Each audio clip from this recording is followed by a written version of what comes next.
Hi, and welcome to Swim Ontario's first online IST meeting for everybody from Swim Ontario. I'm Don Burton. I work with the Swim Academy at TPASC in Toronto. And we have 6 different individuals who are all practitioners who work with the athletes at the Swim Academy. And they're going to talk to everybody about what they can be doing at home during this world pandemic. It is the 30th of March, roughly 3 weeks in, and we just wanted to say hi to everybody and give you some ideas and some thoughts that you can go through while you're at home, trying to figure out how to kind of continue along with your lives while being in more of a confined sort of atmosphere. So this is in fun. It's sort of deep thoughts in the shallow end with Dawn. And so we're going to start off with Elton. Take it away, Elton. Thanks, Don. Hi, everyone. My name is Elton Fernandes. I am a sports scientist at the Canadian Sport Institute Ontario, and I work closely with the Ontario Swim Academy. Today, my focus will be talking about detraining and the lack of training compared to your normal routine and how that may affect what it looks like when you get back to the pool. So for many of you, your training schedule has drastically changed from about 8 to 20 hours in the pool around 3 to 6 days a week to, for many of you, or almost everyone, to 0 hours in the pool. And that's okay. The reduction in training volume in this so-called mini break is okay. And the evidence behind that supports the fact that as long as you're doing a little bit, and I think Meena will get into the specifics of your sets and volumes and things like that. But research shows that as long as you're doing something, at least 2 days a week in terms of cardio or 2 to 3 times a week in terms of strength, that you will maintain and at least regain what you had leading into this pandemic or this mini break. You should trust that the fact that all your work from September till now, by doing a little bit of things during these weeks off, it'll help you regain to that once you get back to regularly routine training. So I just want to focus on a few things, some recommendations. One, focus on your physical and mental health, specifically your immune health. Listen to the professional health practitioners who, preach about self-isolation, which is key, washing your hands regularly, and keeping your hands away from your face, specifically your nose, mouth, and eyes. Continue your moderate strength and aerobic sessions. Do what is fun. Meena will touch more about that. Work on your hydration, which Sheryl will touch on, as well as your sleep habits. Try to get at least 7 hours of sleep per night. Continue to be in constant communication with your coach. And I think that's about it for me. I'll pass you along to Judy now. Thanks, Elton. Judy Goss here, mental performance consultant.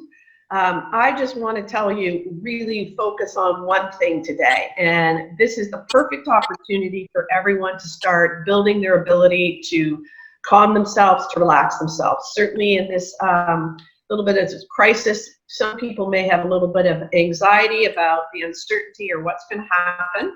So perfect opportunity for everyone to start building a great habit of being able to relax themselves. Lots of apps out there on you can get on your phone, so many that I'm not even going to start to name any of them.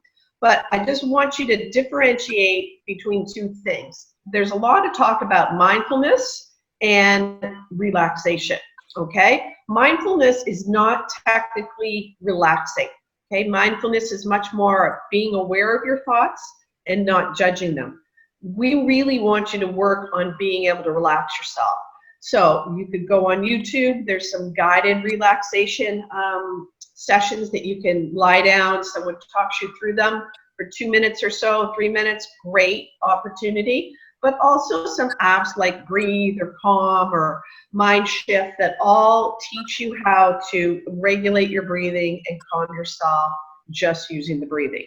If you could practice that 2 times a day, for like 2 or 3 minutes, by the end of this, we would be fantastic at it. And one of the easiest ways to determine if you are relaxed, one is your heart rate, because your heart rate should drop. And 2, by you're just feeling more relaxed, okay? So practice it in a variety of different settings, downstairs in the family room, if there's other people around, upstairs in your bedroom by yourself, just anywhere and any place, I say, and try that. I'm gonna pass it on to Megan. She's gonna tell you something very wise, I'm sure. Thanks, Judy. Hello, my name is Meghan Buttle, and I am the sport therapist that works with the Swim Ontario High Performance Program. Based on the current state of the world and the difficult but necessary decisions made by Swimming Canada and Swim Ontario to cancel events for the foreseeable future, the yearly training plan for this current season has shifted.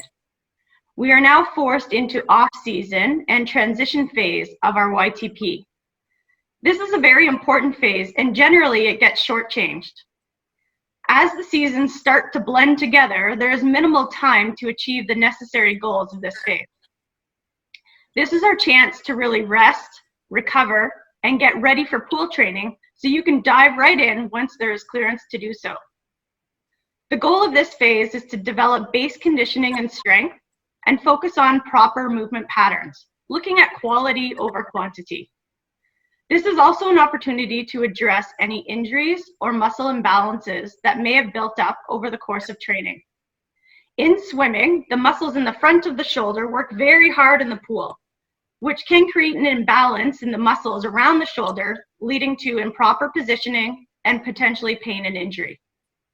Implementing a shoulder health corrective exercise program will help to not only reestablish proper muscle balance around the shoulder, but it can also improve the strength and mechanics around the shoulder, which will ultimately lead to improved speed and performance in the pool. I recommend completing the attached exercise program 5 days a week to address the most common muscle imbalances seen in swimmers. You can continue to use these exercises in your pre-pool activation routine once pool training has resumed. If after a few weeks of rest from the pool and doing these exercises, you are still experiencing shoulder pain, then it is time to seek additional guidance from a sport therapist, virtually at this point, of course. I'm going to pass this along now to Sheryl. Hi, everyone. I am Sheryl Ross, and I am a sport nutritionist working with the Ontario Swim Academy, and I have a number of suggestions for you regarding just your food choices, as well as just some good habits to sort of keep in place while we're going through this time frame. Having a variety of nutrients from different food choices is super important, always for health and performance, but especially right now. Macronutrients such as proteins, carbohydrates, and fats are all beneficial for helping improve your immunity. Micronutrients are all super important as well, vitamins and minerals, and we're going to talk about how to get enough of those. Making sure you keep your protein high. Super important right now to maintain muscle mass and to keep yourself fueled for creating different enzymes and immunoglobulins that will help with immunity. Work on keeping your consumption of super nutrient dense carbohydrates high, such as fruits and vegetables, especially the brightly colored ones, as they're more nutritious. So things like peppers, red peppers, and blueberries, they all are super healthy for you, as well as getting good healthy fats. Things like avocados, salmon, nuts, or seeds, they will also provide you with extra omegas. Elton mentioned this, but also super important to remember to keep hydrating. Hydrating all day long by sipping on fluids constantly, not chugging too much at once, but always sipping throughout the day. Working on less volume of training right now, it's important for you to reduce the number of non-essential carbohydrates you have, such as snacks like crackers and bagels and things like that. So not as many extra cookies and snacks will help you come back with a similar healthy body composition that you left your sport with. Work on instead having additional whole grains such as brown rice or quinoa. Those will provide more nutritious as well as less sugar. Sugar is not ideal right now, so as fewer sugars as you can have would be good. Continue to take any prescribed medications as well as any prescribed supplements. If your doctor or your healthcare practitioner has recommended that you take things like vitamin D or iron because you have a deficiency, make sure you keep those up. Always keeping a good routine. So as Elton mentioned, with your sleep, but also with your exercise and nutrition, try to keep a schedule with that. So have your meals at proper times so that you're not snacky later in the day, and encouraging you to have healthy snacks if you're needing a snack. So things like snap peas or carrots are a great option instead of goldfish crackers.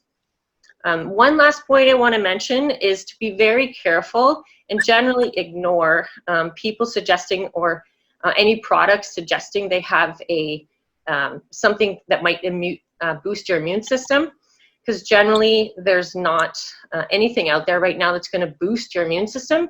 You just can protect it by eating healthy foods in your diet.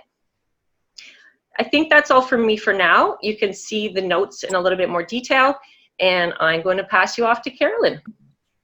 Hi guys, I'm Carolyn Taylor. I'm the biomechanist for the Swim Ontario Academy.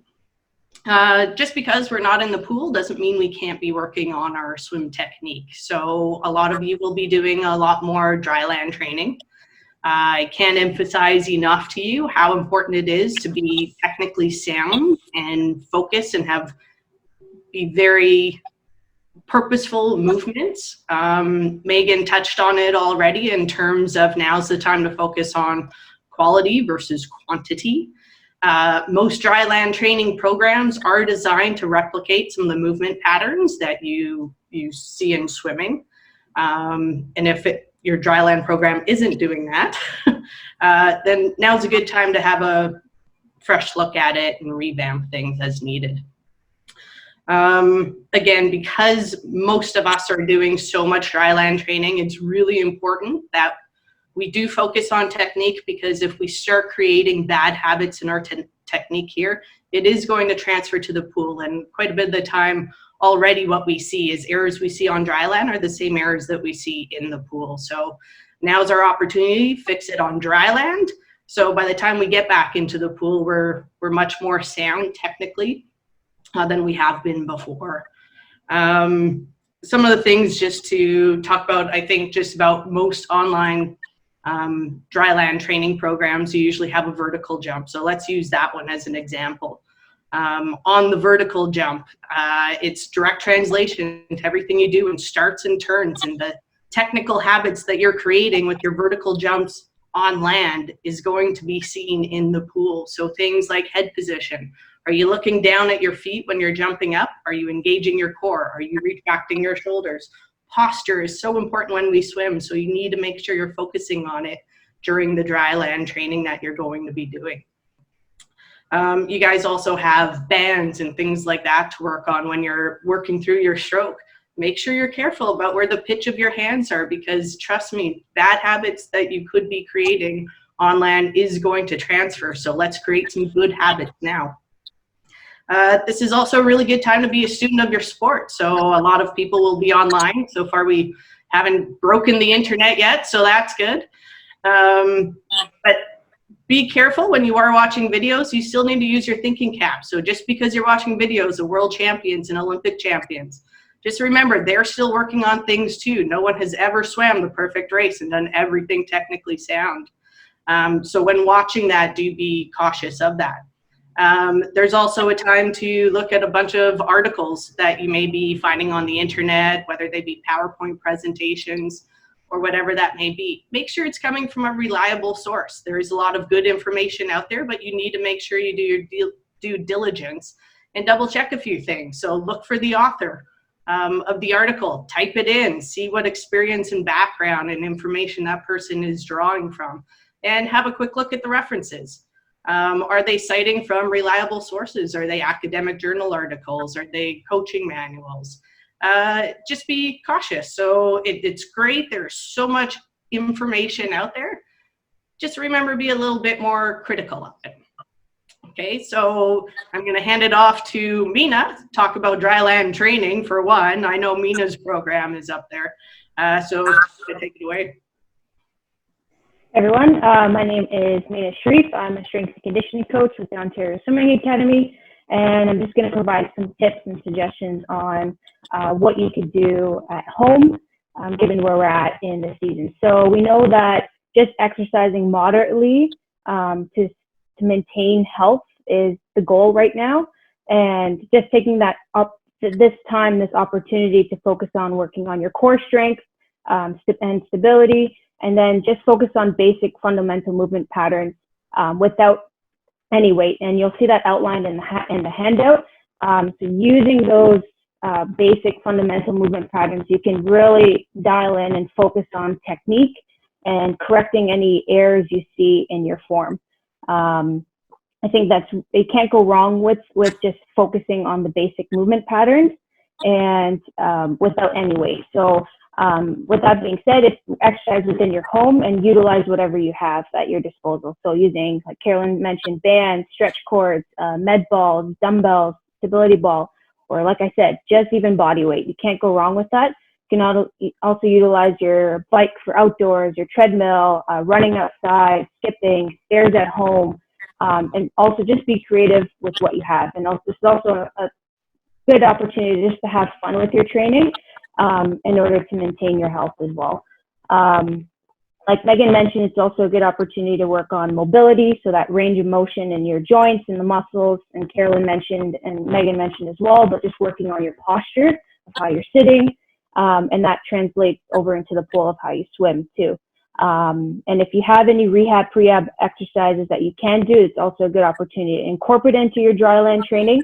So get in touch with your own physiotherapist and see if you can be doing stuff at home, such as improving your shoulder mobility, which will help with getting into a streamlined position when you're swimming. And that's something we can always work on. Again, during this time, it's also important with the Public Health Agency guidelines in place that if you are going outside, that you are physically distancing yourself from others, and make sure you have that 2-meter distance if you are out in a public space. You'll also see in the outlined in the handout, doing those fundamental movement patterns. So the squat, push, pull, hinge, lunge, core, and mobility work. Doing 2 to 4 sets of 8 to 12 reps of each exercise can really go a long way. And doing this, like Elton mentioned, 2 to 3 times a week. Again, dialing on your form, fixing your technique throughout. That should be the goal of this period in your dryland training. And again, you can't go wrong with just focusing on the basic fundamental movement patterns, which you'll see in the handout. And so yeah, if you have any questions, let me know. Okay, thanks, Meena. So that's all the practitioners and a little review of their messages to you. After this is all wrapped up, we will be doing one-on-one interviews with each one of the people that you met today and heard from, and we'll have a little bit more in-depth discussion on their specialty and how they can help you out. So look to that over the next bunch of days. And a couple things, so thank you to all the practitioners for today on that. And a couple of things, number one, to all the coaches out there in Swim Ontario and across the country, great job on interacting with your swimmers, on having fun with them, on challenging them, on giving them interesting things to do. Lots and lots of, it's really great to see them connecting with their athletes. I think they're doing a fantastic job. To all the swimmers out there that have extra time for your TikTok, it's fun to watch those things go through and little challenges of whatever it happens to be. It's a great way to see all that happen. Normally we get to do it face to face. I know we don't get to do that right now, but this is really great to see the creativity and the individual little things that get thrown out there and all the fun challenges.